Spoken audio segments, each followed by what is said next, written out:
Hi students అందరికీ స్వాగతం. Welcome to SPR is edutech. ఈరోజు మనం చూడబోయేదంటే ఏబిపిఎస్సి గ్రూప్ 2 అయిన ఇండియన్ సొసైటీ ఫ్రీ క్లాసెస్ అండి.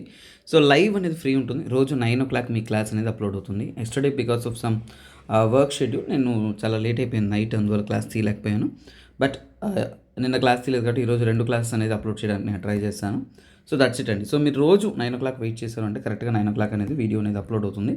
మీకు ఇండియన్ సొసైటీ క్లాస్ అనేది లైవ్లో చూస్తున్న వాళ్ళకి ప్రీమియర్ అనేది ఫ్రీ వస్తుంది. తర్వాత ఏంటంటే ఆ వీడియో ప్రైవేట్ అయిపోతుంది. మీకు ఫుల్ పీడిఎఫ్ కానీ అలాగే కంటెంట్ కావాలనుకుంటే మన యాప్లోనే మీరు డౌన్లోడ్ చేసుకోవచ్చు అనమాట. So this is it guys. So subscribers కోసమే ఏంటంటే I'm doing my best to provide the class. January 30 కంతకు మీ క్లాస్ కంప్లీట్ అయిపోతుంది. So don't worry. అలాగే మన క్లాస్ అనేది ఎలా ఉంటుందంటే క్లియర్ కట్గా చూడండి, ఫ్లో చార్ట్ పద్ధతిలో ద బెస్ట్ క్వాలిటీతో ద బెస్ట్ క్లాసెస్తో అలాగే ద బెస్ట్ మెథడ్ ఆఫ్ నోట్స్తో మీకు ఇవ్వడం జరుగుతుంది. ఇమేజెస్ అలాగే మీకు తగినటువంటి ఫ్లో చార్ట్స్ అన్నీ కూడా చాలా అద్భుతంగా అనేది మీకోసం క్లాస్ అనేది డిజైన్ చేయడం అనేది జరుగుతుంది. సో నా తరపు నుంచి ఒక చిన్న రిక్వెస్ట్ ఏంటంటే మన క్లాసెస్ని వినడం మాత్రమే కాకుండా మన ఛానల్ని సబ్స్క్రైబ్ చేసుకోండి. అలాగే మీ ఫ్రెండ్స్తో షేర్ చేయండి. ఎందుకంటే ఈ ఛానల్ అనేది one and only me taking care from long duration of time. కాకపోతే కొన్ని క్లాసెస్ ఫ్రీగా అందిస్తూ వస్తున్నాను, కొన్ని క్లాసెస్ నా ఎఫర్ట్తో టైం కుదిరినప్పుడు తీస్తూ వస్తున్నాను అండి. సో ఒకరిగా గ్రో అవ్వడం అనేది one of the tough task. మీరు నాతో ఉంటే ఖచ్చితంగా ఏంటంటే ఇంకా మరిన్ని ఎన్నో క్వాలిటేటివ్ కంటెంట్ మీకోసం ఇవ్వడానికి ప్రయత్నం అనేది నేను చేయొచ్చు. కాబట్టి so be part of this SPR education. So kindly like, share and subscribe. So ఎంతమందికి వీలైతే అంతమందికి షేర్ చేయండి, అలాగే లైక్ చేయండి. ఎందుకంటే ఎక్కువ నెంబర్ ఆఫ్ లైక్స్ కానీ గుడ్ పాజిటివ్ కమెంట్స్ వస్తున్నప్పుడు ఇలాంటి వీడియోస్ తీయడానికనే ఎఫర్ట్ అనేది మనకి వస్తుందన్నమాట. ఎందుకంటే ఇదేమి ఎంటర్టైన్మెంట్ వీడియోస్ కాదు. సో చాలా వర్క్ చేయాల్సి వస్తుంది. మీరు చూసే ఒక హాఫ్ అన్ అవర్ కంటెంట్కి నేను మినిమం ఒక 4-5 hours వర్క్ చేయాల్సి వస్తుంది. అలాగే అది మాత్రమే కాకుండా టెక్నికల్ ఆస్పెక్ట్స్ ఉంటాయి, యూట్యూబ్ ఆస్పెక్ట్స్ ఉంటాయి, ఎన్నో ప్రాబ్లమ్స్ ఉన్నాయి. అన్నిటిని దాటుకొని అలాగే మాకు ఎందుకంటే యూట్యూబ్లో ఇన్కమ్ రాదు కాబట్టి బయట అకాడమీస్లో అక్కడ వర్క్ చేస్తుంటాం కాబట్టి ఆ టైంని అడ్జస్ట్ చేసుకుని నేను మీకు క్లాస్ తీయాల్సి వస్తుంది. కాబట్టి ఖచ్చితంగా మీ సపోర్ట్ అనేది చాలా ముఖ్యంగా అనేది ఉంటుందన్నమాట. మనం ఈరోజు కంటెంట్లో ఏంటంటే లాస్ట్ క్లాస్లో ఫ్యామిలీలో పలు రకాల ఫ్యామిలీల గురించి మీరు ఊహించలేనివి, తెలుసుకోలేనివి, అద్భుతమైనవి అన్నీ కూడా మనం తెలుసుకున్నాం. ప్యాట్రీ లోకల్ అంటే ఏంటి, బై లోకల్ అంటే ఏంటి, నియో లోకల్ అంటే ఏంటి, ప్యాట్రియార్కల్ అంటే ఏంటి, మ్యాట్రియార్కల్ అంటే ఏంటి, ప్రతి ఒక్కటి కూడా నా నోట్స్ మాత్రం ఒక మాట ఇస్తున్నాను. చాలా సింపుల్గా ఈజీగా మీకు అర్థమయ్యే విధంగా ఒక్కసారి మీరు క్లాస్ విన్నారు అంటే తర్వాత డైరెక్ట్గా మీరు రాసుకోవచ్చు అనమాట. అంటే ఒకసారి అలా నోట్స్ చూసి ఎగ్జామ్ రాసేవచ్చు. సో అదండి. సో అలాగే ఇప్పుడు ఫ్యామిలీ కాన్సెప్ట్లో ఇంకా పెండింగ్ ఉన్నాయి కాబట్టి దాంట్లో క్యారెక్టరిస్టిక్స్లోకి వస్తాం. సో అంటే ఫ్యామిలీ యొక్క క్యారెక్టరిస్టిక్స్ అంటే ఒక కుటుంబం ఉంటే వరల్డ్ వైడ్ ఉన్న ఫ్యామిలీకి ఉన్న క్యారెక్టరిస్టిక్స్ ఏంటి, క్యారెక్టరిస్టిక్స్ ఆఫ్ ఫ్యామిలీ. ఎందుకు సార్ ఇవి గుర్తుపెట్టుకోవాలా అంటే యూపీఎస్సీ లెవెల్లో ఇది వెరీ ఇంపార్టెంట్. కాకపోతే ఇప్పుడు గ్రూప్ 2 లెవెల్లో కూడా ఏంటి స్టేట్మెంట్ బేస్డ్ క్వశ్చన్స్ ఇస్తున్నప్పుడు following characteristics are of which అని అడిగినప్పుడు మీకు ఖచ్చితంగా తెలిసుంటే తప్ప మీరు రాయలేరనమాట. సో అందుకోసమే ఏంటంటే క్యారెక్టరిస్టిక్స్ ఆఫ్ ఫ్యామిలీ అనేది మీకు ఇంక్లూడ్ చేయడం జరిగింది. సో ఇక్కడ యూనివర్సాలిటీ. సో ఒక విషయం చాలా ముఖ్యంగా చెప్తాను చూడండి. ఇండియన్ సొసైటీ అనే క్లాస్ అనే సిలబస్ అనేది యూపీఎస్సీలో అది కూడా మెయిన్స్లో ఉండే ఒక సిలబస్ ఇప్పుడు గ్రూప్ 2లో యాడ్ చేయడం జరిగింది. కాబట్టి చాలామంది ఏ లెవెల్ ఆఫ్ లెర్నింగ్ తెలియాలో తెలియకుండా మనం డిఫరెంట్ పర్స్పెక్టివ్ ఆఫ్ క్లాసెస్ కానీ అన్నీ కూడా అందిస్తున్నాం. నేను మాత్రం క్లియర్గా ఒక విషయం చెప్తున్నాను అండి. ఇది ప్రిలిమ్స్ లెవెల్లోనూ మెయిన్స్ లెవెల్లోనూ ఉంటున్న యూపీఎస్సీలో ఉన్న ప్రతి ఒక్క ఎలిమెంట్లో ఇంపార్టెంట్ సబ్ టాపిక్స్ ఏవైతే ఉన్నాయో, స్టేట్మెంట్ బేస్డ్ క్వశ్చన్ పాసిబిలిటీస్ ఏవైతే ఉన్నాయో వాటన్నిటిని కూడా కలిపి నేర్చుకోవడం ఇంపార్టెంట్ అంటున్నాం. ఎందుకు సార్ అంటే సో అలా నేర్చుకుంటేనే మనకేంటంటే ఎలాంటి క్వశ్చన్ వచ్చినా అటెంప్ట్ చేయగలం. ఎందుకంటే 30 మార్కులు మీకు ఊరికే అయితే రాదు కదండి. వెరీ ఇంపార్టెంట్ అనమాట. సో ఇప్పుడు ఇక్కడ క్యారెక్టరిస్టిక్స్ ఆఫ్ ఫ్యామిలీ అంటే ఫ్యామిలీ అనేది అంటే యూనివర్సాలిటీ. సో యూనివర్సాలిటీ అంటే ఏంటి? యూనివర్సాలిటీ అంటే ప్రపంచంలో నలుమూలలో ఎక్కడికి వెళ్ళినా కానీ ఫ్యామిలీ అనే కాన్సెప్ట్ అనేది ఉంటుందన్నమాట. అంటే దానికి మీనింగ్ ఏంటి? ఫ్యామిలీ అనేది ప్రపంచవ్యాప్తంగా ఎక్కడంటున్నా ఉంటున్న కాన్సెప్ట్ అనమాట. సో దానికి ఈ ఫ్యామిలీ అనేది అంటే యూనివర్సల్ సోషల్ యూనిట్ అంటారు. ఏమంటారు మనము? Universal social unit. సో మళ్ళీ నేను చెప్తున్నాను, ఇలాంటి పదాల కోసమే ఈ యొక్క కంటెంట్ చెప్తున్నాను అనమాట. సో ఇక్కడ తీసుకోండి, ప్రతి ఒక్క ఇండివిజువల్కి ప్రతి ఒక్క సామాన్యుడి జీవితంలోనూ కుటుంబం అనే కాన్సెప్ట్ ఉంటుంది, ప్రపంచవ్యాప్తంగా ఉంటుంది. అందుకే universal social unit which of the following అడిగినప్పుడు మీరు చక్కగా ఫ్యామిలీ అనేది మీరు ఆన్సర్ చేయొచ్చు అనమాట. సో అలాగే అంటే ఫ్యామిలీ అనేది ఎలా మనకి ఒక రిలేషన్షిప్ అనేది ఎలా వస్తుంది, హస్బెండ్ అలాగే వైఫ్ అలాగే వాళ్ళు చిల్డ్రన్స్ని క్రియేట్ చేస్తారు. సో ఇదేంటి అంతా కూడా సమాజం యాక్సెప్ట్ చేసింది కదా. సో అందుకోసం ఏంటంటే ఇది ఒక సోషల్లీ యాక్సెప్టెడ్ బాండింగ్ అని చెప్పొచ్చు. ఏంటది socially accepted bonding. So socially accepted bonding అంటే సమాజంలో చాలా వరకు అందరూ ఒప్పుకునే ఒక సిస్టమ్ కదండి. హస్బెండ్ అండ్ వైఫ్ అనేది ఒక కుటుంబం, ఆ సమాజం ఎన్నుకోవడం వల్లనే ఏంటంటే ఒక కుటుంబంగా వస్తుంది. ఎందుకంటే ఇద్దరు కలిసి ఉంటే, ఇద్దరు మ్యారేజ్ చేసుకుంటే ఏంటంటే అది కుటుంబం అని కానీ మనం కన్సిడర్ చేయకపోతే there is no family concept కదండి.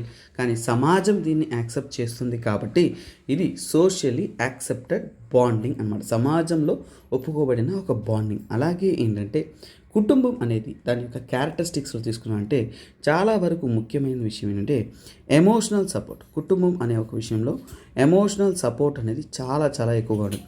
మీకు ఏదైనా సమస్య వచ్చినప్పుడు, మీకు ఏదైనా ఇష్యూస్ వచ్చినప్పుడు మొట్టమొదటిసారిగా సపోర్ట్కి ముందుకు వచ్చేది ఎవరు అంటే కుటుంబమే కదండి.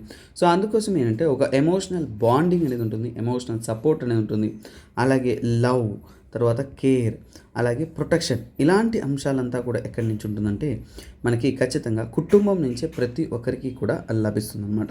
సో అలాగే ఏంటంటే కుటుంబం అనేది ఒక్కొక్క ప్రాంతంలో ఒక్కొక్క రీజియన్స్లో ఏంటంటే వాళ్ళ యొక్క ఫ్యామిలీ ఇంటరాక్షన్ బట్టి, ఒకరికొకరు రిలేషన్షిప్ని బట్టి అలా డిఫరెంట్ నామ్స్లో అనేది సమాజంలో ఉంటున్న కొన్ని విషయాలను తీసుకుంటూ ఏంటంటే అవి వస్తుంటాయి అనమాట. అంటే స్టాండర్డైజ్ అనేది అవుతుంటుంది.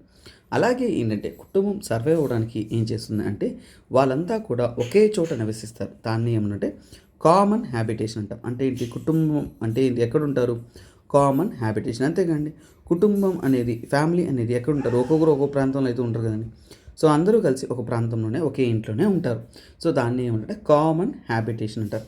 కామన్ హ్యాబిటేషన్ అంటే same house, simple thing, same house అంటే అందరూ కూడా ఒకే ఇంట్లో ఉండవు, సేమ్ హౌస్ హోల్డ్ అని కూడా చెప్పచ్చు. ఒకే కుటుంబం ఒకే ఇంట్లో ఉంటేనే కదా మనం ఫ్యామిలీ అన్నాం. అలాగే ఏంటంటే ప్రతి కుటుంబం కూడా కుటుంబం కంటే ఒక పేరు ఉంటుంది. అలాగే అదే మన ఇంటి పేరు అని చెప్తాం కదా. సో ఆ ఇంటి పేరు మేల్ అండ్ ఫీమేల్ లీనియేజా, అలాగే బంధుత్వాలంతా కూడా కుటుంబంతోనే ప్రారంభమవుతుంది. సో అందుకోసం ఏంటంటే కిన్షిప్, సో కిన్షిప్ నామన్క్లేచర్ అంటారు. కిన్షిప్ నామన్క్లేచర్ అంటే చాలా వరకు కుటుంబంలో ఉంటున్న పేర్లు చాలా వరకు ఏంటంటే ఆ పేర్లంతా కూడా ఏంటంటే అంటే ఇంటి పేరు అంటే ఏంటి, ఇంటి పేరు ఆ concept name family name concept అంటాం. సో ఫ్యామిలీ నేమ్ కాన్సెప్ట్ దాన్ని కిన్షిప్ నామన్క్లేచర్ అంటాం. సో ఇవంతా కూడా ఏంటంటే మెల్లమెల్లగా ఎవాల్వ్ అవుతూ ఈ కుటుంబం యొక్క క్యారెక్టరిస్టిక్స్గా అనేది స్టాండర్డైజ్ అనేది అవుతుందన్నమాట. ఇంకా మనం తీసుకున్నామంటే కుటుంబం అనే కాన్సెప్ట్ అనేది చాలా చాలా ఎవల్యూషనరీగా కాలంతో పాటు ఎన్నో విషయాల్లో ఎవాల్వ్ అవుతున్నాయి. సో ఈ ప్రస్తుత కాలంలో జరుగుతున్న మార్పులను, కుటుంబంలో ఉంటున్న కొన్ని విషయాలను అంటే కరెంట్ ఎలిమెంట్స్కి రిలేటెడ్ ఎలిమెంట్స్ ఏవైతే ఉన్నాయో వాటిని కూడా నేను మీకు ఇంక్లూడ్ చేసి చెప్పడం అనేది జరుగుతుంది. జస్ట్ అలా వీ కెన్ లెర్న్. తర్వాత ఇప్పుడు కుటుంబం యొక్క గుణాలు, క్యారెక్టరిస్టిక్స్ తెలుసుకున్న తర్వాత కుటుంబం యొక్క ఫంక్షన్స్, ఒక కుటుంబం అనేది ఉందంటే ఫ్యామిలీ అనేది ఉందంటే సో ఫంక్షన్. సో ఫ్యామిలీ యొక్క ఫంక్షన్స్ ఆఫ్ ఫ్యామిలీ. సో ఒక ఫ్యామిలీ ఉంది, ఓకే, ఆ ఫ్యామిలీ యొక్క ఫంక్షన్ ఏంటి?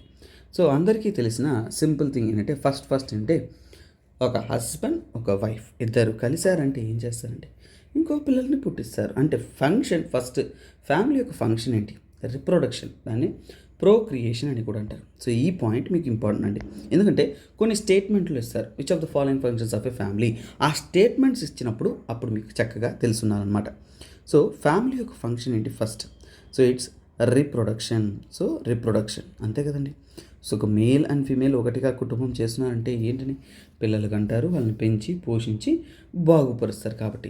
సో అలాగే ఒక ఫంక్షన్ అంటే ఫ్యామిలీ యొక్క ఫంక్షన్స్ అంతా చక్కగా కొనసాగడానికి ఏంటిది రిప్రొడక్షన్ని ఏమంటారు అంటే కొన్నిసార్లు ప్రోక్రియేషన్ అని అంటారు. సో ప్రోక్రియేషన్ అన్న రిప్రొడక్షన్ అన్న రెండు ఒకటి అనే పదాన్ని మీరు గుర్తుపెట్టుకోండి అనమాట. ఇది ఒకటి మనకు చక్కగా అర్థమైంది కదా. తర్వాత కుటుంబం అనేది ఒక మనిషికి ఏమిస్తుంది, షెల్టర్, అంతే కదండి. సో షెల్టర్ అంతే కదండి. అందరూ నివసించడానికి ఉండే ఇల్లు, ఒక కుటుంబం అనేది ఒకే ప్లేస్లో ఉంటారు. అంతా వాళ్ళు ఒకరికొకరు కాపాడుకుంటూ, ఒకరికొకరు ప్రొటెక్ట్ చేసుకుంటూ, ఒకరికొకరు పీస్ఫుల్గా నివసిస్తారు. సో అందువల్ల ఏంటంటే కుటుంబం అనేది ఏంటంటే మనకి షెల్టర్ అనేది ఇస్తుంది. తర్వాత కుటుంబం అనేది first institution of socialisation. So చూడండి, ఫంక్షన్స్లో అంటే first institution. So first institution of socialisation. నువ్వు పరిచయం అవ్వడానికి ముందు గుర్తుపెట్టుకోండి, మీరు సమాజానికి పరిచయం కాకముందు మీరు పరిచయం అయ్యేది మీ కుటుంబానికి. అది కల్చర్ కానీ, ఇక క్యారెక్టరిస్టిక్స్ కానీ, గుణాదిశయాలు కానీ, ప్రతి ఒక్కటి కూడా మీ కుటుంబం ద్వారానే మీరు నేర్చుకుంటారు, మీ ఫ్యామిలీ ద్వారానే మీరు నేర్చుకుంటారు. అంటే సోషలైజేషన్కి ఫస్ట్ స్టెప్ ఎక్కడ జరుగుతుందంటే ఫ్యామిలీ. ఈ స్టేట్మెంట్ కూడా చాలా చక్కగా గుర్తుపెట్టుకోండి. తర్వాత తీసుకుంటున్నారు అంటే, సో ఇక్కడ చూడండి, మెల్లమెల్లగా అంటే ఆర్థిక స్థిరత్వం కోసం సంపాదించడం, సమాజంలోనూ ఆర్థిక పరిస్థితులను బాగుండడం కోసం మనకంటే ఎకనామిక్ స్టెబిలిటీ. చూడండి, ఎకనామిక్ స్టెబిలిటీ కానీ, లేదంటే ఎకనామిక్ యాక్టివిటీస్ అనేది కూడా ఏంటంటే కుటుంబం లెవెల్లోనే జరుగుతుంది, అంటే ఫ్యామిలీ లెవెల్లోనే జరుగుతుంది అనమాట. అంటే ఒక ఫ్యామిలీ చూడండి, వాళ్ళు ప్రొడక్షన్ అండ్ కన్సప్షన్ రెండూ చేస్తారు. అంటే ఏంటి, ఎకనామిక్ యాక్టివిటీస్లో అంటే production and conception. So production అంటే ఏం చేస్తారంటే మీరు సంపాదించడం కూడా ఒక రకంగా ప్రొడక్షన్ నుంచి, తర్వాత ఆ డబ్బుల్ని మీరు ఖర్చు పెడతారు కదండి, దాన్నే కన్సంప్షన్ అంటారు. సో ఇప్పుడు కుటుంబం అనేది ఈ రెండు ఎకనామిక్ యాక్టివిటీస్ మీద ఆధారపడి ఉంటుంది. అంటే ఏంటి, కుటుంబం అనేది ప్రారంభం. ఇక్కడ మనకి ప్రొటెక్షన్ జరగడానికి కుటుంబం వెరీ వెరీ ఇంపార్టెంట్, ఫ్యామిలీ. అలాగే కన్సంప్షన్ యాక్టివిటీస్ కూడా ఏంటంటే family stands to be the very very very very very very important element. తర్వాత తీసుకుంటున్నామంటే మనకి ఒక పిల్లలు ఉన్నారంటే వాళ్ళకి తగినటువంటి ఎడ్యుకేషన్ ఎక్కడ లభిస్తుంది. సో ఎడ్యుకేషన్ విషయంలో తీసుకున్నామంటే family is the main and important role. Education ఎవరికి, చైల్డ్కి. సో చైల్డ్కి దొరుకుతున్న ఎడ్యుకేషన్, ఎలాంటి ఎడ్యుకేషన్, ముఖ్యంగా నాట్ ఓన్లీ మీరు చెప్తున్న బుక్కిష్ ఎడ్యుకేషన్ మాత్రం కాదు. ఎడ్యుకేషన్ అంటే సార్ స్కూల్లో పోయి చదువుకుంటాం కదా సార్, అది కాదు సార్ ఎడ్యుకేషన్. ఇంట్లో ఏం చదువుకుంటారు సార్, ఫ్యామిలీ నుంచి ఏం నేర్చుకుంటుంటే ఒక చైల్డ్కి సోషల్ యాటిట్యూడ్స్ అంటాం, అంటే సమాజం పట్ల ఎలా నడుచుకోవాలి, తన యొక్క బిహేవియర్ ఏంటి, ఒక వ్యక్తి సమాజంలో పరిచయం అవుతున్నా అంటే తను ఎలా ఉన్నాడు అనేది తన కుటుంబాన్ని బట్టే ఉంటుందన్నమాట. తన యొక్క అలవాట్లు, హ్యాబిట్స్, అలాగే తన యొక్క సోషల్ లైఫ్, తన యొక్క సమాజంలో ఉంటున్న జీవితం ఏదైతే ఉంటుందో ఆ జీవితం అనేది ఖచ్చితంగా ఏంటంటే తన కుటుంబంలో, ఫ్యామిలీ నుంచి వస్తున్న ఎడ్యుకేషన్ నుంచి కూడా వస్తుందన్నమాట.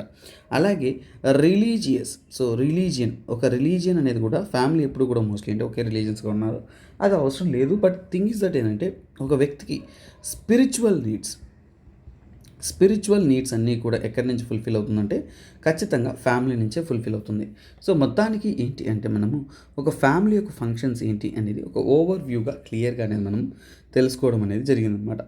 సో ఇక్కడ ఎప్పుడైనా కానీ ఫ్యామిలీ యొక్క ఫంక్షన్స్ అనేది మనము చాలా చక్కగా అనేది తెలుసుకుంటున్నాము. సో ఇంకా నెక్స్ట్ ఏంటంటే ప్రజెంట్ కాలంలో చేంజ్ అవుతున్న ఫ్యామిలీ సిస్టమ్స్ గురించి మనం తెలుసుకున్నాం. అంతకంటే ముందు కొన్ని విషయాలు మీకు చెప్తాను, తెలుసుకోండి. ఇప్పుడు జాయింట్ ఫ్యామిలీ సిస్టమ్ అనేది మెల్లమెల్లగా అనేది అంతరించిపోతూ ఉన్నాయి. సో ఈ జాయింట్ ఫ్యామిలీ సిస్టమ్ వల్ల మేలేంటి, కీడేంటి, ఇలాంటి విషయాలు జనరల్గా చెప్తాను, తెలుసుకోండి. ఒక జాయింట్ ఫ్యామిలీ సిస్టమ్ ఉందంటే అందరూ కలిసికట్టుగా అనేది వాళ్ళ అవసరాలను పూర్తి చేసుకుంటూ ముందుకెళ్తారనమాట. అలాగే వాళ్ళకి లేబర్, ఒక పనిని 10 మంది చేస్తారు కాబట్టి, సహాయానికి ఉంటారు కాబట్టి ఆ యొక్క లేబర్ అడ్వాంటేజ్ ఉంటుంది. అలాగే సమాజంలో ఎవరికన్నా ఏదైనా ప్రాబ్లం వచ్చినప్పుడు ఒకరికొకరు తోడుంటారు కాబట్టి సమాజంలో ఎటువంటి ఇష్యూస్ లేకుండా they will be supporting to each other. So వాళ్ళకి ఏదైనా ప్రాబ్లమ్స్ వచ్చినప్పుడు అంటే they will reach over to each other. ఇప్పుడు ఒక కుటుంబం అనుకోండి, ఒక చిన్న ఫ్యామిలీ ఉందంటే, సారీ గైస్ మా పాప పరీక్ష చేస్తాను. యాక్చువల్గా మీ క్లాసెస్ రావట్లేదు అంటే ఈ పాపనే మీరు బ్లేమ్ చేయాలి. పాప వల్లనే నేను క్లాస్ తీసేదానికి కుదిరేది కాదు. తను పడుకుంటే ఆ టైంలోనే క్లాస్ తీయాలా, కెన్ సీ ఓవర్. సో ఇక్కడ చూడండి, సో ఇక్కడ ఎప్పుడైనా కానీ సైకాలజికల్గాను మోరల్గాను ఒక కుటుంబానికి అనేది జాయింట్ ఫ్యామిలీ సిస్టమ్ అంటే maximum number of people will be supporting to each other అనమాట. కాకపోతే జాయింట్ ఫ్యామిలీ సిస్టంలో కూడా ఇంకా కొన్ని ప్రాబ్లమ్స్ ఉన్నాయి. ఈ పెద్దవారు ఓవర్ ప్రొటెక్టివ్గా మారిపోతూ వాళ్ళు ఏంటంటే ఒకరికొకరు ఏంటంటే they will not leave to develop అనమాట. ఇంకా ముందుకు పోవడానికి, మీకంటూ ఒక ఐడెంటిటీ క్రియేట్ చేసుకోవడానికి, ఇంకా ఫాస్ట్గా ఎదగడానికి అవన్నీ కూడా పాసిబిలిటీ ఉంటుంది. అలాగే జాయింట్ ఫ్యామిలీ సిస్టమ్ అనేది ఏంటంటే చాలా వరకు ఏంటంటే ఒకే ఒక వే ఆఫ్ లైఫ్ని మనం ఎక్కువగా అడాప్ట్ చేసుకుంటూ ఉంటాము. అలాగే మహిళల యొక్క స్టేటస్ అనేది జాయింట్ ఫ్యామిలీ సిస్టంలో ప్యాట్రియార్కల్ సిస్టమ్ వల్ల చాలా వరకు తొక్కేస్తూ ఉంటారనమాట. ఇలా ఒక జాయింట్ ఫ్యామిలీ సిస్టంలోనే మెరిట్స్, డీమెరిట్స్, న్యూక్లియర్ ఫ్యామిలీలో మెరిట్స్, డీమెరిట్స్ అవి మీ ఊహల్లో ఉండాలి. ఒకవేళ మీరు గ్రూప్ 1 కానీ యూపీఎస్సీ రాస్తున్నా అంటే ఈ మెరిట్స్, డీమెరిట్స్ అనేది మీకు ఖచ్చితంగా తెలుసున్నారు. జస్ట్ నోటి మాటలో క్విక్గా, సింపుల్గా మీకు అర్థమయ్యే విధంగా అనేది మీకు చెప్పేశాను అనమాట. ఎందుకంటే ఏదైనా కానీ మనం తెలుసుకుంటున్నప్పుడు ప్రతి ఒక్క విషయాన్ని నా దృష్టిలో అయితే తెలుసుకోవాలని చెప్తున్నాను. నా క్లాసెస్లో అదే నేను అష్యూర్ చేస్తాను. అంటే మీరు చదువుతున్నప్పుడు ఏంటంటే ఏదో ఒక పైన ఏదేదో చదివాము అనేది కాన్సెప్ట్ ఉండదండి. మరింత వివరంగా, మరింత డీటెయిల్గా ప్రతి ఒక్క ఆస్పెక్ట్స్ని మనము కవర్ చేసుకుంటూనే మనం ముందుకనేది వెళ్తాం అనమాట. సో ఇప్పుడు మనము రీసెంట్ కాలంలో ఫ్యామిలీ సిస్టంలో చేంజెస్ ఏంటి? సో రీసెంట్ చేంజెస్ అంటే ఫ్యామిలీ అనే సిస్టమ్ మనకు తెలుసు. అందులో ఉన్న రీసెంట్ చేంజెస్ ఏంటో మనం తెలుసుకుందాం. అంటే రీసెంట్ చేంజెస్ ఇన్ ఫ్యామిలీ. అసలు కుటుంబం, ఫ్యామిలీ అనే ఒక సిస్టము ఎప్పుడో పారంపర్యంగా వస్తున్న సిస్టమ్ ఈ రీసెంట్గా ఎందుకు మారాల్సి వచ్చిందంటే, ఫర్ ఎగ్జాంపుల్ అంటే మనకి రీజన్స్. సో చేంజ్ అవ్వడానికి రీజన్స్ ఏంటి అంటే సింపుల్ అండి. మనకి ఈరోజు ఉంటున్న కాలంలో అంటే ఇండస్ట్రియలైజేషన్ ఎప్పటి నుంచో వస్తున్న ఒక ఫ్యామిలీ సిస్టమ్ అనేది ఇండస్ట్రియలైజేషన్ అనేది వచ్చిన తర్వాత చాలా వరకు పెనుమార్పు అనేది జరిగింది. ఈ privatization concept, industrialization, modern education, ముందున్న సిస్టమ్ కాకుండా ఇప్పుడున్న మోడర్న్ ఎడ్యుకేషన్ సిస్టమ్ కానీ, అలాగే అర్బనైజేషన్ అనేటిది.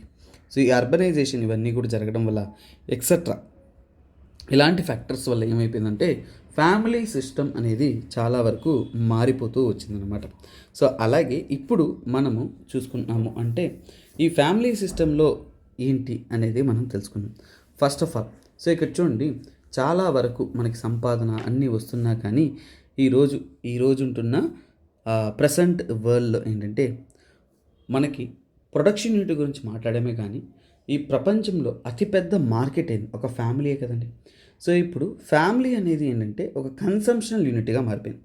So family turned into family turned into consumptional unit. So అంటే సమాజం అందరికీ కూడా ఒక కన్సంప్షన్ యూనిట్, బేసిక్ యూనిట్ ఏమవుతుంది? Market. Consumption unit in the market. అంటే ఈ ప్రపంచంలో ఉన్న అతిపెద్ద పెరుగుతున్న మార్కెట్లో ఈ యొక్క కుటుంబం అనేది ఏంటంటే ఒక కన్సంప్షన్ యూనిట్గా మారిపోతూ అందరూ మెంబర్స్ కూడా ఏంటంటే ఆర్థికంగా, ఎకనామిక్గా ఇలా ఒకరికొకరు పోటీ పడుతూ వాళ్ళ యొక్క యాక్టివిటీస్ అనేది కంప్లీట్గా అనేది మారిపోతూ వచ్చిందనమాట. సో అలాగే ఏంటంటే చూడండి, చాలా వరకు ఈ ఒక యంగ్స్టర్స్ అనేది అంటే ఉద్యోగ అవకాశాల కోసం బయటికి వెళ్ళడం అనేది ఎక్కువగా జరుగుతుంది. అంటే ఇండిపెండెన్స్ టు ఇండిపెండెంట్ యంగ్స్టర్స్ అంటే ఈరోజు ఉంటున్న కుటుంబంలో ఉంటున్న ప్రజలంతా ఎలా మారిపోతున్నారు? ఎవరికి వాళ్ళు ప్రైవసీ, ఇండిపెండెంట్, నా పాటికి నేను ఉంటాను, నా జీవితం నేను చూసుకుంటున్నాను, ఇలాంటి ఒక విషయం అనేది మారిపోతూ వస్తుందన్నమాట ప్రస్తుతం ఉంటున్న ఫ్యామిలీ సిస్టంలో. సో ఇండిపెండెంట్ యంగ్స్టర్స్ ఎందుకు అందరూ ఇండిపెండెంట్ ఉన్నారు? ముఖ్యంగా అంటే ఎంప్లాయ్మెంట్. సో ఒకప్పుడు ఎంప్లాయ్మెంట్ ఇలాంటివన్నీ లేదు కాబట్టి లేదు, కానీ ఇప్పుడు ఎంప్లాయ్మెంట్ ఇలాంటి సిస్టమ్ రావడం వల్ల they are turn in to the independent. So ఇప్పుడు మీ అమ్మ నాన్న అందరూ ఇల్లు కట్టుంటారు, అన్నీ ఉంటారు, కానీ మీరు వాళ్ళ ఇంట్లో ఉన్నారు, నేను సంపాదించి నేను ఎక్కడైనా కానీ తిరుగుతాను అనుకుంటారు. చాలామంది ఏంటంటే వాళ్ళు అంటే పేరెంట్స్ సంపాదించింది, పేరెంట్స్ దగ్గర ఏముందనేది కాకుండా నేనేం చదివాను, నేనేం జాబ్ చేస్తున్నాను, నేను ఎలా వెళ్తున్నాను అనేది ఒక మెయిన్ ఫ్యాక్టర్గా అనేది మారిపోతూ వస్తుందన్నమాట. అందువలన ఏంటంటే ఈరోజు ఉన్న సిస్టంలో ఏంటంటే యంగ్స్టర్ అనేది ఎక్కువగా ఇండిపెండెంట్గా మారుతున్నారు. అలాగే ఏంటంటే ఉమెన్ ఇన్ వర్క్ ఫోర్స్ చాలా వరకు ఏంటంటే ఈ వర్క్ ఫోర్స్లో ఉమెన్ అనేవాళ్ళు ఎక్కువగా పెరుగుతూ ఉండడం వల్ల అంటే ఫ్యామిలీ స్ట్రక్చర్ అనేది చాలా చాలా మారిపోతుంది. ఇంకా చెప్పాలి అంటే అర్బనైజేషన్, నేను ఇందాక చెప్పాను కదండి, అర్బనైజేషన్ అనే ఒక విషయం వల్ల ఏంటంటే చాలా వరకు ఏంటంటే favouring small families. So urbanization అనేది ఏంటి? Favouring small families. చాలా వరకు చిన్న కుటుంబాలు ఫామ్ అవ్వడానికి ఒక కారణం ఏంటి అంటే అర్బనైజేషన్. గ్రామాల్లో పెద్ద పెద్ద కుటుంబాలు అందరూ కూడా కలిసి ఉండగలరు, కానీ సిటీస్లో ఎలా ఉండగలమండి? ఉండలేం. కాబట్టి ఫ్యామిలీస్ అనేది సైజ్ అనేది చిన్నదైపోతుంది, స్మాల్ ఫ్యామిలీ అయిపోతుంది. ఈ అర్బన్ లైఫ్ స్టైల్ అనేది ఒక కారణం. ముఖ్యంగా ఏంటంటే న్యూక్లియర్ ఫ్యామిలీస్ ఎక్కువ అవ్వడానికి, లేదంటే స్మాల్ ఫ్యామిలీస్ అనేది ఎక్కువ అవ్వడానికి. సో అలాగే ఏంటంటే ఈరోజు ఉంటున్న ఫ్యామిలీ సిస్టంలో మారడానికి ఇంకో ముఖ్యమైన విషయం ఏంటంటే చాలా యాక్ట్స్ అనేది కారణం. అంటే ఈ యొక్క ఫ్యామిలీ సిస్టమ్ మారడానికి కొన్ని చట్టంలో జరిగిన మార్పులు కూడా కారణం అని చెప్పచ్చు. ఫర్ ఎగ్జాంపుల్ అంటే వీటి గురించి నేను ఆన్ ద గో క్లాస్లో వస్తున్నప్పుడు చెప్తానండి. సో ముఖ్యంగా చైల్డ్ మ్యారేజెస్ అంటే లెజిస్లేటివ్ మెషర్స్. సింపుల్గా చెప్తాను నేను, ఇది లెజిస్లేటివ్ మెషర్స్ జస్ట్ చెప్తాను. అవన్నీ కూడా మళ్ళీ మనకు కంటెంట్లో వస్తుంది కాబట్టి I'm not mentioning it here. But simple thing అండి. లెజిస్లేటివ్ మెషర్స్ అంటే ఏంటి? మనకి చట్టం, లా ఏంటి? ఆ చైల్డ్ మ్యారేజెస్ ప్రాహిబిషన్ యాక్ట్ చేశారు, ఆ మినిమం ఏజ్ పెట్టేశారు, హిందూ మ్యారేజెస్ యాక్ట్ అనేసి, తర్వాత ఎడ్యుకేషన్ టైం అనేసి, విడోరీ మ్యారేజెస్ అనేసి, తర్వాత ఏంటంటే ఇతర యాక్ట్స్ అని తీసుకురావడంతో ఫ్యామిలీ సిస్టంలో ఏంటంటే ఒక చేంజెస్ అనేది వస్తుంది. అంటే ముందున్న సిస్టమ్ కాకుండా ముందు ఈ child marriages common, childrens marriage చేస్తారు, ఇలాంటివన్నీ జరిగేది. కానీ ఇప్పుడు ఏంటి? They are changing over. అలాగే ఏంటంటే ఇక్కడ ఒక్కొక్క కాలంతో పాటు ప్రజల యొక్క వర్క్ కానీ ప్రొసీజర్స్ కానీ అన్నీ మారుతున్నాయి. అందులో ముఖ్యంగా ఏంటంటే చేంజెస్. ఆ చేంజెస్ వేటిలో వచ్చింది ప్రస్తుతం ఉన్న మ్యారేజ్ సిస్టమ్ అంటే ఏజ్, అంటే మ్యారేజ్ యొక్క ఏజ్లో. సో అంటే చేంజెస్ అంటే age of marriage. First marriage ఏజ్లో ఈరోజు ఉన్న సిస్టంలో చాలా మార్పు జరిగింది. అలాగే మేట్ సెలెక్షన్ అంటే ఏంటి? ఫర్ ఎగ్జాంపుల్ అంటే బ్రైడ్ కానీ లేదంటే మరి మేట్ వద్దులేండి, బాగుండదు. స్పౌస్ సెలెక్షన్ రాదు. స్పౌస్ సెలెక్షన్ అంటే వాళ్ళకి కావాల్సిన హస్బెండ్ వైఫ్ అనేది ఇంతకుముందు అనేది ఆ పర్సన్కి చాయిసెస్ ఎక్కువ ఉండేది కాదు. కానీ ఇప్పుడు ఏంటి? ఈ సిస్టంలో ఎక్కువగా అందరికీ కూడా ఏంటంటే they have their own choice అనమాట. అలాగే మెల్లమెల్లగా ఏంటంటే వెస్టర్న్ వాల్యూస్ అనేది మనకి ఎక్కువగా ఇన్ఫ్లుయెన్స్ అవుతున్నాయి. వెస్టర్న్ వాల్యూస్ అంటే ఈరోజు మనకేంటి, బయట దేశాల నుంచి మనం డెమోక్రసీ తీసుకొచ్చాం, లిబర్టీ, ఈక్వాలిటీ, ఫ్రీడమ్. వెంటనే వెస్టర్న్ వాల్యూస్ అంటే బట్టలు మాట్లాడతాను అనుకుంటున్నారు, లేదు. మనకి సొసైటీ అన్నప్పుడు సొసైటీ కాన్సెప్ట్లను మనం చదవాలన్నమాట. సో మహిళల యొక్క స్థాయి ఇంకా మెరుగవుతుంది, ఫ్యామిలీ సిస్టమ్ అప్డేట్ అవుతుంది, ఇవన్నీ కూడా మనకి తెలుస్తుంది. ఎక్కడైతే ఈ అర్బనైజేషన్, మోడర్నైజేషన్, ప్రైవేటైజేషన్ ఇవన్నీ కూడా జరుగుతుంటే సోషియాలజీ అంటే ఇక్కడ ఎక్స్టర్నల్ ఎకనామిక్ ఫ్యాక్టర్స్ ఏవేవో జరుగుతున్నా కానీ మన సమాజంలో ఉంటున్న బేసిక్ ఎలిమెంట్స్, కుటుంబం అనే కాన్సెప్ట్ కానీ, మ్యారేజ్ అనే కాన్సెప్ట్ కానీ, ఇవన్నీ కూడా ఏంటంటే మెల్లమెల్లగా మనకేంటంటే కాలంతో పాటు అభివృద్ధి కానీ అలాగే చేంజెస్ కానీ పొందుతుందన్నమాట. సో మొత్తానికి ఈ ఫ్యామిలీ అనే ఒక సిస్టమ్, ఫ్యామిలీ అనే టాపిక్లో చాలా చక్కగా నీట్గా మనకు కావాల్సిన కాన్సెప్ట్స్ ఏవైతే ఉన్నాయో మనం చాలా అద్భుతంగానే తెలుసుకున్నాం. సో తర్వాత కాన్సెప్ట్ ఏంటంటే ట్రైబ్స్ ఇన్ ఇండియా. సో నేను స్టార్ట్ చేసేస్తాను, ఎందుకంటే ఒక 10 minutes ఉన్నా కానీ నేను జనరల్గా ఒక రోజుకి 1/2 hour క్లాస్ అనుకుంటున్నాను, అంతేనండి. ఎందుకంటే ఆ టైం నేను తీసుకోవాలి. ఈవెన్ ఇప్పుడు క్లాస్ తీసేసి again I need to go for work నా. సో అందుకే యాక్చువల్గా నిన్న నైట్ నేను క్లాస్ తీయలేదు కాబట్టి ఈరోజు మార్నింగ్ 9 కంతా కూడా అప్లోడ్ చేయాల్సింది ప్లాన్ చేశాను. సో గుర్తుపెట్టుకోండి, ఒకవేళ కొన్నిసార్లు మిస్ అవ్వచ్చు క్లాసు, బట్ అప్లోడ్ చేశాను. సో నా టార్గెట్ నేను మిస్ కాను, Jan 30 నా క్లాస్ అయిపోతుంది. లేదు అంటే ఒకరోజు నైట్ కూర్చొని కూడా నేనున్న కంటెంట్స్ అంతా కూడా వేరే వాళ్ళ దగ్గర పీపీటీస్ చేయించి కూడా క్లాస్ కంప్లీట్ చేస్తాను. ఎందుకంటే ఎప్పుడు కూడా నా క్లాస్ ఒకటి ప్లాన్డ్గా ఉంటానండి. ఏంటంటే ప్రతి ఒక్క క్లాస్ కూడా ఏంటంటే మనం క్లియర్, నీట్ నోట్స్ అన్నీ కూడా ప్లాన్ చేసుకునేసి అద్భుతంగా అనేది తీసుకెళ్తూ ఉండాలి. ఒకవేళ కాలేదు ప్రిస్క్రైబ్ టైం కన్నప్పుడు అప్పుడు మనం క్విక్గా అనేది ఉన్న పీపీటీస్ చేసి వెళ్ళిపోవాలి. స్టార్టింగ్ నుంచే పీపీటీస్ చేసి చెప్పుకుంటూ వెళ్ళిపోవడం కాదు, ఎందుకంటే మన నోట్స్ అనేది క్లియర్గా ఉన్నాయి. సో మన అదృష్టం కొద్దీ అన్నీ క్లియర్గా నోట్స్ రాసేసామంటే నో హ్యాపీ, అంటే నో ఇష్యూస్. చాలా చక్కగా నీట్గా మనకంటే సబ్జెక్ట్ రెడీగా ఉంటుంది, కంటెంట్ రెడీగా ఉంటుంది, క్లాసెస్ కూడా అద్భుతంగా అనేది ఉంటుంది. సో అదే మనం ప్లాన్ చేసుకుంటున్న విషయం అనమాట. కాకపోతే ఇక్కడ నా యొక్క ప్లాన్స్లో మీరు కూడా కనెక్టెడ్గా ఉన్నప్పుడు మర్చిపోకుండా సబ్స్క్రైబ్ చేసుకోండి. అన్నిటికన్నా ముఖ్యమైన విషయం, శాంపుల్ నోట్స్ టెలిగ్రామ్లో అప్లోడ్ చేస్తాను. ఒకవేళ నేను క్లాస్ తీయకపోయినా, క్లాస్ గురించి ఏమైనా చెప్పాలనుకున్నా నేను టెలిగ్రామ్ ఛానల్లో పోస్ట్ చేస్తానండి. నా టెలిగ్రామ్ ఛానల్ ఎస్పీఆర్ తెలుగు అనేది మీకు డిస్క్రిప్షన్లో అయితే దొరుకుతుంది, మీరు దాంట్లో జాయిన్ అవ్వండి. మీకు రెగ్యులర్గా కంటెంట్ అనేది అక్కడ నేను ఇస్తూ ఉంటాను. అంటే కంటెంట్ అంటే వీడియోస్ కానీ, పీడిఎఫ్స్ కానీ, కరెంట్ అఫైర్స్ పీడిఎఫ్స్ కానీ, అలాగే ఏవైనా కానీ నేను క్లాస్ తీయలేదు అది చెప్పేటప్పుడు అక్కడ చెప్తానమాట. సో మిస్ కాకండి. స్టూడెంట్స్, ఇప్పుడు ట్రైబ్స్. సో ట్రైబ్స్ అంటే ఎవరు? ఫస్ట్ ఆఫ్ ఆల్ ట్రైబ్స్, ఇండియాలో ట్రైబ్స్ అనేది ఒక సపరేట్ కమ్యూనిటీగా చెప్పొచ్చు. సో అలాగే ఏంటంటే చాలా వరకు ఆరిజినల్స్ అంటే చెప్పొచ్చు. అంటే అండి మన భారతదేశంలో ఇక్కడ ఒరిజినల్గా ఉంటున్న వాళ్ళు ఎవరు అంటే బయట నుంచి వచ్చేవాళ్ళు కాకుండా చాలా వరకు ఇక్కడే పుట్టి ఇక్కడే పెరిగి పారంపర్యంగా చరిత్రాత్మకంగా భాష పరిజ్ఞానం అన్నిట్లో కూడా ఇక్కడే ఉంటున్న వాళ్ళని ఏమంటామంటే మోస్ట్లీ ఏంటంటే ట్రైబ్స్ అని అంటాం. సో ఇక్కడ ఈ ట్రైబ్స్ గురించి చదువుతున్నప్పుడు కొన్ని ఫ్యాక్ట్స్ అండ్ డేటాస్ మీకు ఎగ్జామ్ పాయింట్ ఆఫ్ వ్యూలో very very very very very important. So ఈ ట్రైబ్స్ అనే కాన్సెప్ట్ సొసైటీ గురించి చాలా విషయాలు నేను మీకు ఇవ్వడం జరుగుతుంది. One of the lengthiest and beautiful concept, we don't miss it. So first tribes. So first tribes అంటే ఎవరు? సో ఈ కాన్సెప్ట్ చదవడానికి ముందు నేను ఎథ్నో రేషియల్ కాన్సెప్ట్ అని స్టార్టింగ్ క్లాసెస్లో చెప్పానండి. సో దాన్ని ఒకసారిగా క్లాస్ విన్నారు అంటే ప్రాబ్లం లేదు, లేదంటే నోట్స్ కానీ ఒకసారి చూసుకొని ఈ క్లాస్ అనేది వినండి. This will help you very very important. ఎందుకంటే ట్రైబ్స్ గురించి మీరు చదివేటప్పుడు చాలా అంశాలు ఉన్నాయి. మన ఇండియాలో లీగల్ ప్రొవిజన్స్ అన్నిటికన్నా ఇంపార్టెంట్, ఎగ్జామ్లో అడిగేది అదే.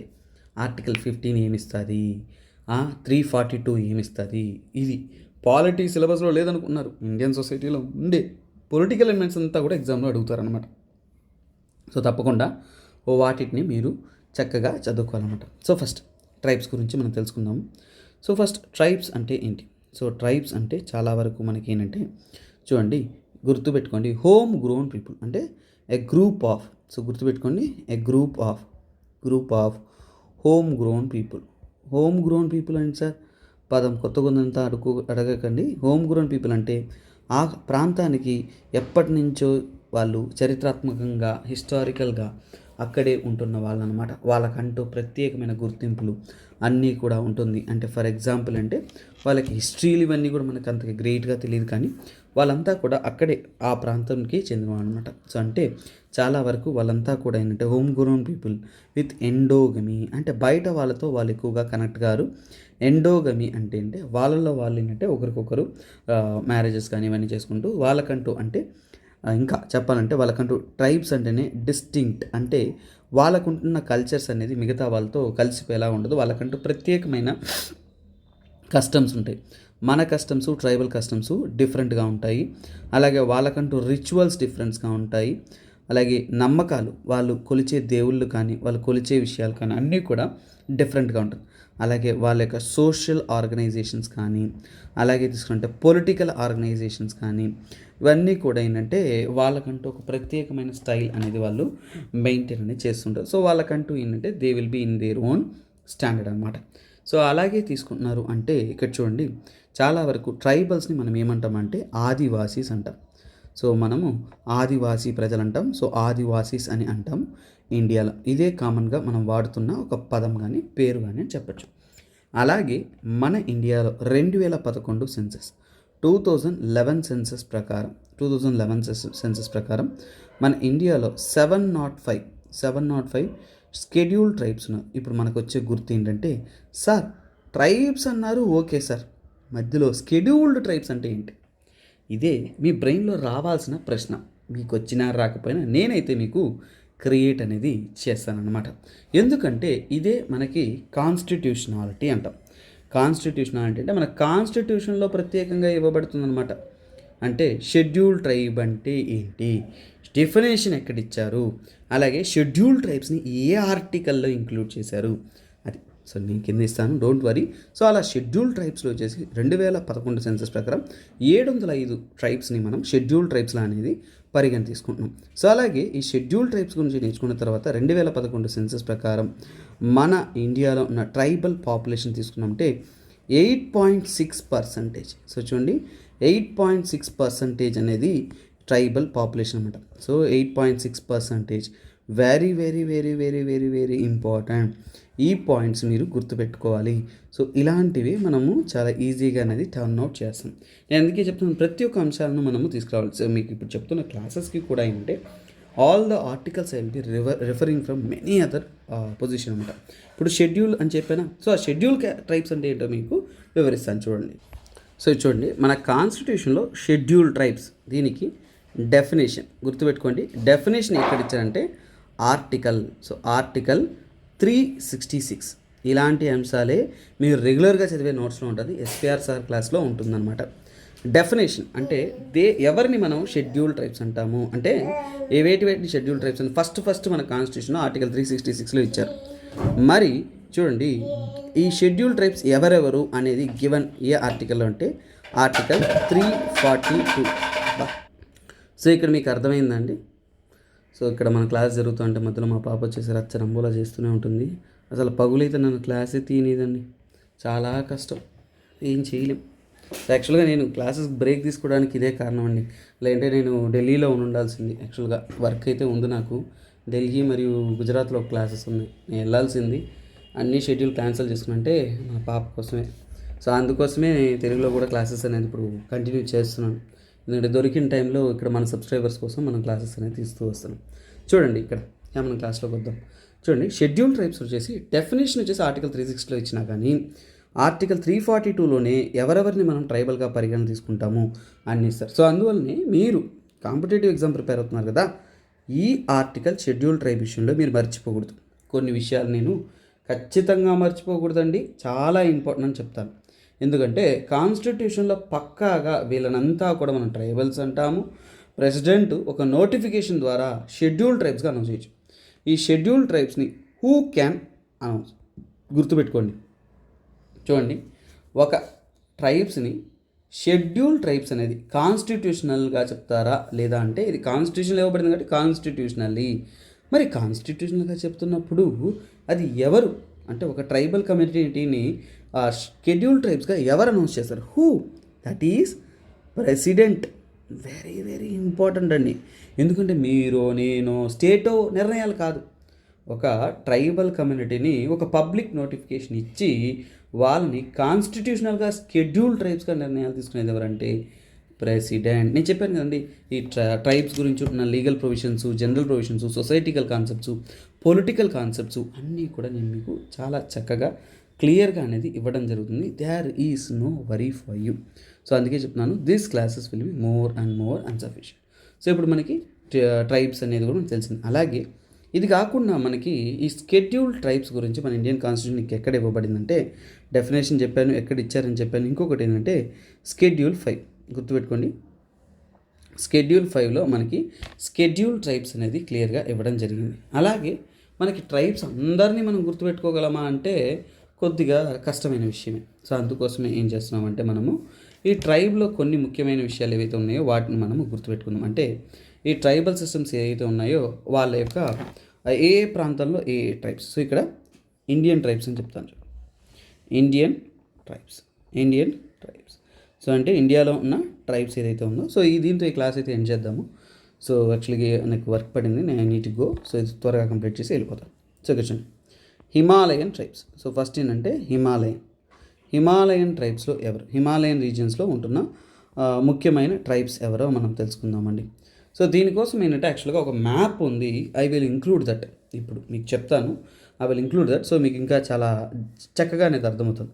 సో ఈ హిమాలయన్ ప్రాంతంలో ఉంటున్న రీజియన్ ఉన్న ట్రైబల్ పీపుల్ ఎవరు అంటే మనకి చూడండి, గడ్డి, ఎవరది, గడ్డీస్, తర్వాత జాన్సారీ, గుర్తుపెట్టుకోండి, జాన్సారీ, తర్వాత నాగా ఎక్సెట్రా. వీళ్ళంతా కూడా ఏంటంటే హిమాలయన్ ప్రాంతానికి చెందిన ట్రైబల్ కమ్యూనిటీ అనమాట. సో కొన్ని ఎగ్జాంపుల్స్ ఇస్తున్నాను నేను, తర్వాత మనము మరిన్ని ఎగ్జాంపుల్స్ అనేది చూడొచ్చు, ఇంకో మ్యాప్లో చూపిస్తాను, డోంట్ వరీ. సో తర్వాత middle India. So middle India అంటే మధ్యప్రదేశ్ ఈ ప్రాంతాల్లో ఉన్నవాళ్ళు. సో ఇక్కడ ఏంటంటే ముండా ట్రైబ్స్. సో చూడండి, ముండా ట్రైబ్స్. నేను యాక్చువల్గా ప్రిపేర్ అవుతున్నప్పుడు ఏంటంటే కొన్ని ఒక మ్యాప్ ప్రిపేర్ చేసుకుని ఉండేవాడిని. మీరు యూపీఎస్సీ ప్రిపేర్ అవుతుందంటే నేను ఒకటి చెప్తా చూడండి, ఒక మ్యాప్ వేసేసి చక్క మ్యాప్ వేసి ఈ మ్యాప్లో ఎక్కడెక్కడ ఏ ట్రైబ్స్ ఉంటారో మార్క్ చేసి ఆ మ్యాప్ పక్కన పెట్టుకోండి. అది మీకు చాలా ఇంపార్టెంట్. ఎందుకంటే ప్రతిసారి యూపీఎస్సీ ప్రిపేర్ అయినప్పుడైతే ఒక క్వశ్చన్ అయితే అందులో నుంచి డైరెక్ట్గా వస్తుంది. అలాంటప్పుడు ఇప్పుడు గ్రూప్ 2లో కూడా ఎందుకు రాదండి, ఖచ్చితంగా వస్తుంది. తర్వాత మిడిల్ ఇండియా తీసుకున్నాము. నెక్స్ట్ ఏంటంటే వెస్టర్న్ ఇండియా చూద్దామండి. వెస్టర్న్ ఇండియాలో ఉన్న ట్రైబల్ పీపుల్ ఏమంటే బిల్, ఎవరిది, బిల్. సో బిల్ కానీ గ్రాషియా, సో ఎవరిది, గ్రాషియా ఎక్సెట్రా. తర్వాత సౌత్ ఇండియా మనం వచ్చామంటే మనకి తెలిసింది ఈజీగా తోడా ట్రైబ్స్ అని. సో ఇవంతా కూడా సౌత్ ఇండియన్ రీజియన్లో ఉన్నవాళ్ళు. సౌత్ ఇండియాలో ఉంటున్న ట్రైబ్స్ ఏమంటే తోడాస్, తర్వాత చెంచూస్ ఎక్సెట్రా. తర్వాత ఇంకా ఐలాండ్స్ అంటే మన ఇండియాలో ఉన్న ఇంపార్టెంట్ ఐలాండ్స్ ఇవి అండమాన్ ఉన్నాయి చూసారా. ఐలాండ్స్లో ఉన్న వాళ్ళు ఏంటంటే ముఖ్యంగా జరావాస్, అమిందివి. యాక్చువల్గా అన్నీ అయితే ఇవ్వట్లేదండి, ఎందుకంటే జస్ట్ డైరెక్ట్గా ట్రైబల్స్ గురించే మనం చదవట్లేదు, సమాజంలో ఉన్న కొన్ని ట్రైబ్స్ గురించి చదువుతున్నాం కాబట్టి కొన్ని ఇవ్వడం జరిగింది. సో మీకు మరింత ఇవ్వడం కోసం నేను ఒక మ్యాప్ అయితే ఇస్తాను, అది చూద్దామండి. సో చెప్పాను కదండి మీకోసం ఒక ఇమేజ్ ఇస్తాను అనేసి, ఇదండి. ఇప్పుడు ఈ ఇమేజ్తో మీకు ఒకసారిగా నేను చెప్పేస్తాను, మీకు హెల్ప్ అవుతుంది. ఇక్కడ చూడండి, మనకి లడాక్ ప్రాంతాల్లో ఏ ట్రైబ్స్ ఉన్నారు. సో చూడండి, బైతీ బేడా, బోటో, బోక్రా, చంగ్పా, గారో, తర్వాత పురిగ్బా, తర్వాత బాల్టీ బేడా, జమ్మూ అండ్ కాశ్మీర్లో ఉండేవాళ్ళు బ్రోకా, చాంగ్పో, గారా. ఏం సార్ ఇంత కష్టంగా ఉంది? అవునండి, పంజాబ్లో జట్స్, ఇది గుర్తుపెట్టుకోండి. నేను గుర్తుపెట్టుకొని అన్నది మాత్రం జాగ్రత్తగా చదవండి, మిగతాదంతా కూడా జస్ట్ ఒకసారి వినండి, అంతకు మించి ఏమీ లేదు. జట్స్ పంజాబ్ గుర్తుపెట్టుకోండి, బిల్స్ రాజస్థాన్ గుర్తుపెట్టుకోండి, మీనాస్, పటేలా, షహరియా, దన్కా, ధర్మ ఇవంతా కూడా రొటీన్. గుజరాత్లో తీసుకున్నారంటే బిల్స్ ఉంటారు గుర్తుపెట్టుకోండి. దోడియా ఇంపార్టెంట్, బెంచా, పటియాలా కూడా ఇంపార్టెంట్, పటేలియా ఇది పటియాలా. తర్వాత బార్దా, పరాది ఇవన్నీ ఓకే. తర్వాత మహారాష్ట్రలో కోండ్ గుర్తుపెట్టుకోండి, KHOND కోండ్ వెరీ ఇంపార్టెంట్. తర్వాత బైనా, వారాస్, కట్కారీ, దోడియా ఇవన్నీ కూడా ఉంటారు. గోవాలో సిద్ధి వెరీ ఇంపార్టెంట్ గుర్తుపెట్టుకోండి, దోండియా, దుబియా వీళ్ళందరూ ఉంటారు. కర్ణాటకలో ఉన్న ట్రైబ్స్ ఏంటంటే గోండ్ ఉన్నారు చూడండి, గోండ్ గుర్తుపెట్టుకోండి, బిల్ ఉంటారు. తర్వాత ఏంటంటే ఈ కొరగా కమ్యూనిటీ గుర్తుపెట్టుకోండి, వెరీ ఇంపార్టెంట్. తర్వాత జెరావాస్ ఇవందరూ కూడా ఉంటారు. కేరళలో ఏంటంటే ఆదియన్, అరందన్, కురుంబాస్ వెరీ ఇంపార్టెంట్ ఇది, ఎందుకంటే న్యూస్లో రీసెంట్గా ఉన్నది అందుకనే చెప్తున్నాను. న్యూస్లో ఉన్నదంటే ఎగ్జామ్లో very important. Kurumbas, Moplahs very important. Kurumbas and Moplahs very very important.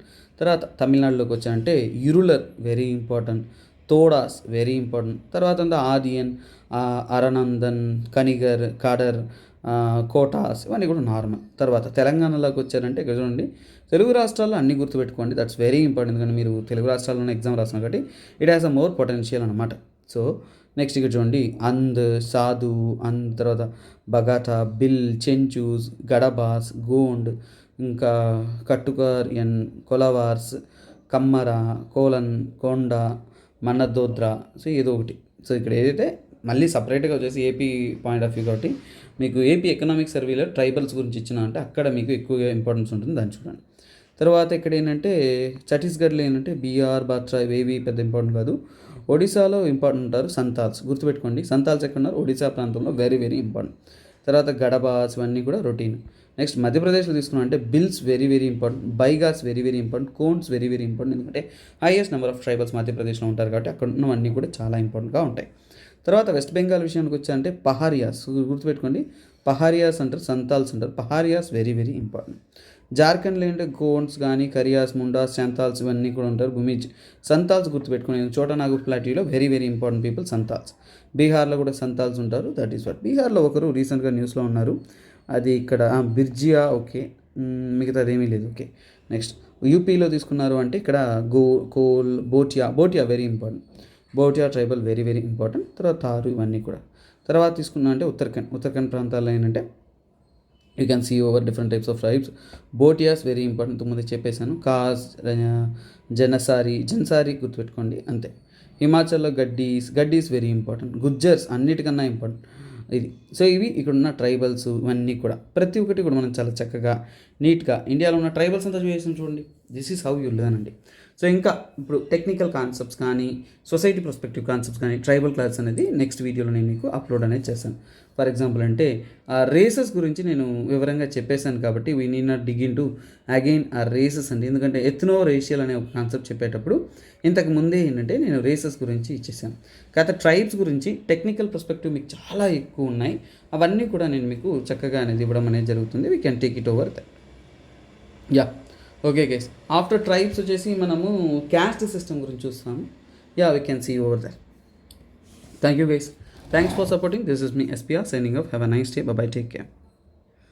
మర్చిపోకుండా వీడియోని అయితే చాలామందికి షేర్ చేయండి, ఎందుకంటే మీరు షేర్ చేసి సపోర్ట్ చేసినప్పుడు వీడియోస్ అనేది మనం ఇంకా ఎఫిషియెంట్గా అనేది మీకోసం క్లాసెస్ తీయడానికి అనే ప్రయత్నం అనేది హెల్ప్ అవుతుంది. కాబట్టి keep supporting, by, take care, have a nice day.